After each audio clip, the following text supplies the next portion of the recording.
Hey, so you're looking to buy your new custom skydiving container? Well, let me give you some tips and tricks on how to best measure yourself so that you get a perfectly fit container. And I have some tips for you on how to best put on your skydiving container and attach it so that it stays on your back, whatever position you're flying. Coming up in this video.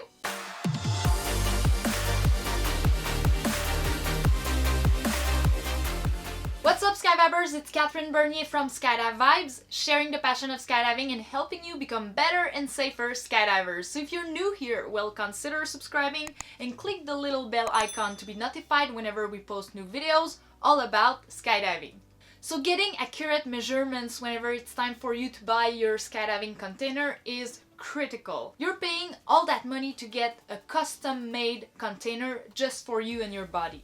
So you want to make sure that you're providing the right measurements to the company you are dealing with. The first tip that I have for you is ask for help. Do not measure yourself, please. That's the worst mistake that a lot of people are doing. Ask for someone to help you take the measurements. Next, you'll want to have a flexible measuring tape. And if you don't have any, I have a quick tip for you. You can use a cord or a shoelace to help you take the measurement. And after that, you can measure that cord on a stiffer measuring tape. When it's time to give your height, do not go approximately. Take the time to measure yourself. Go against a wall, stand still, relax, and have someone measuring you to get the proper measurement.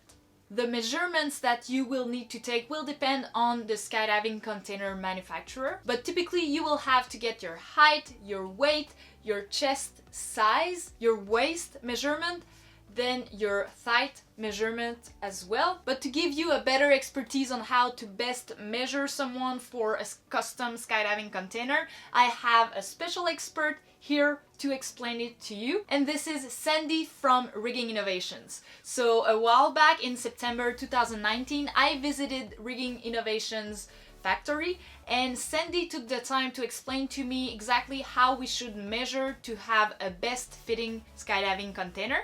So let's watch his explanation right now.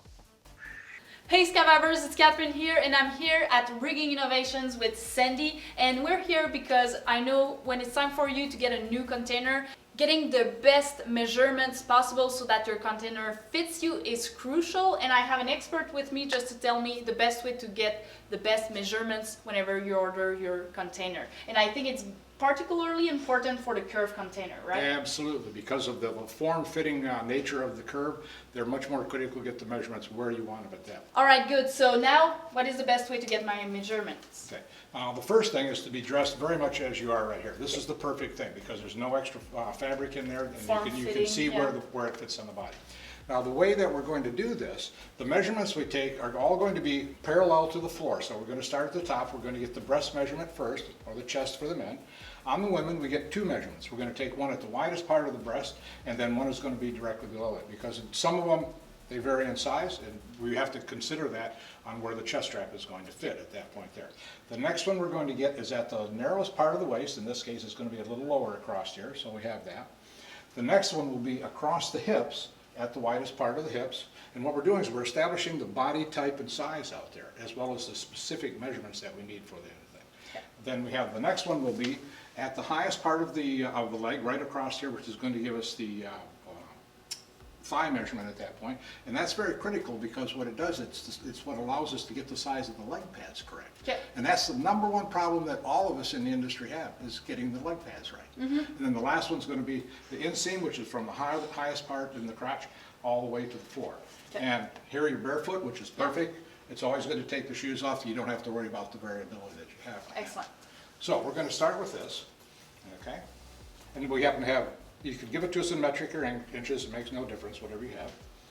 Okay, now, as I had mentioned before, when you do this and you measure, particularly the chest measurement, okay, I hold this now, raise your arms up, okay, now, on you it doesn't change much, but some people, particularly bigger guys, their bodybuilders, as they go up, their chest really expands, and it'll go as much as an inch to 2 inches difference on that. So this is the first measurement we have for you. Arms down. Right, you let it down, because when you let it down, it lets it relax at that point.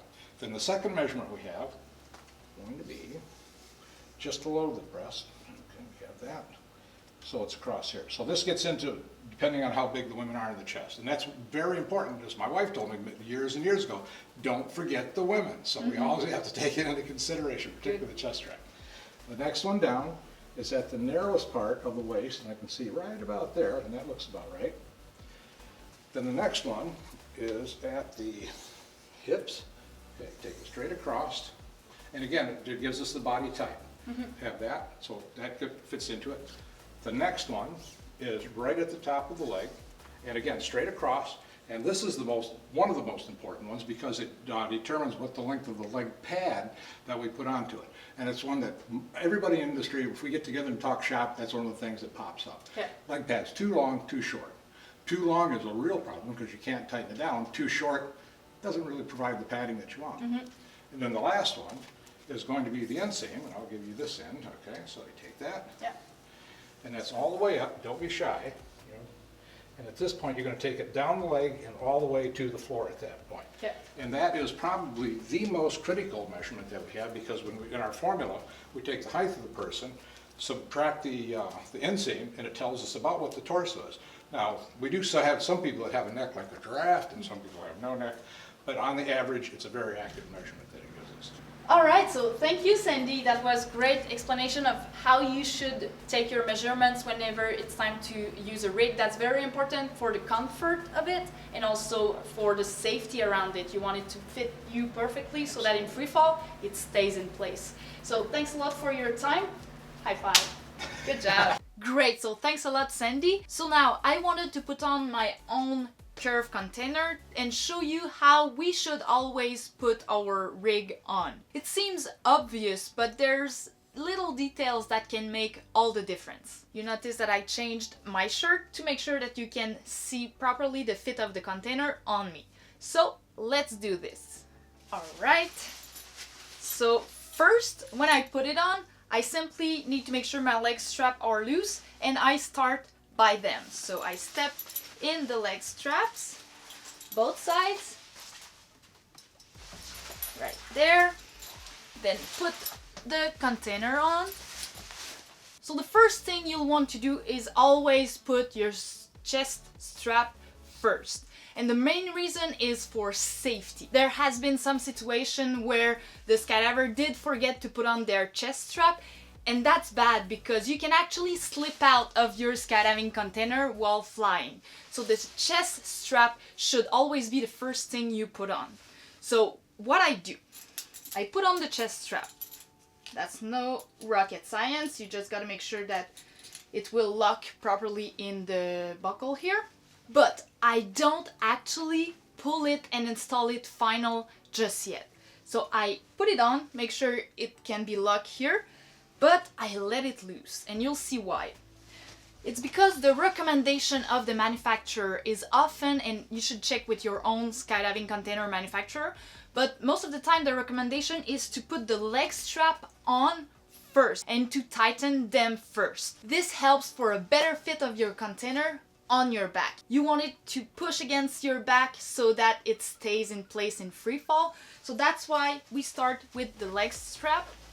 And when you do that, you want to squat to get the more excess possible and then pull the leg strap evenly, both sides, the most possible, so that it fits. And you want them to be equal both sides. Once it's tightened properly, you store the excess.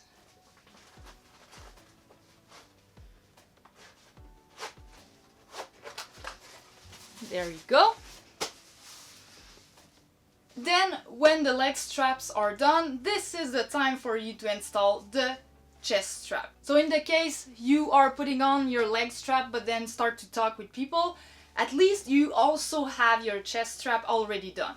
But at that point I'm ready to tighten it. So I go ahead and I help myself by pushing on that side to get the most excess possible. And depending on the type of jump you'll do, the adjustment of the chest strap may depend, but for me, when I'm doing free flying, I'm making sure it's tightened enough. And then I store the excess like that.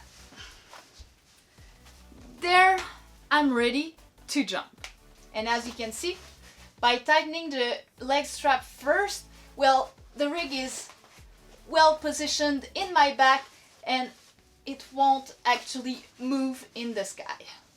So yes, you can have a custom-made container for you, but if you're not putting it on properly, well, it won't fit you as it's supposed to. So make sure you check your skydiving container manufacturer's recommendation on how to put your gear on and respect it to have a proper fit every time. And lastly, now that you have a perfectly fitting container on your back, make sure to do your gear checks and enjoy your skydive. On that, give this video a thumbs up if you liked it.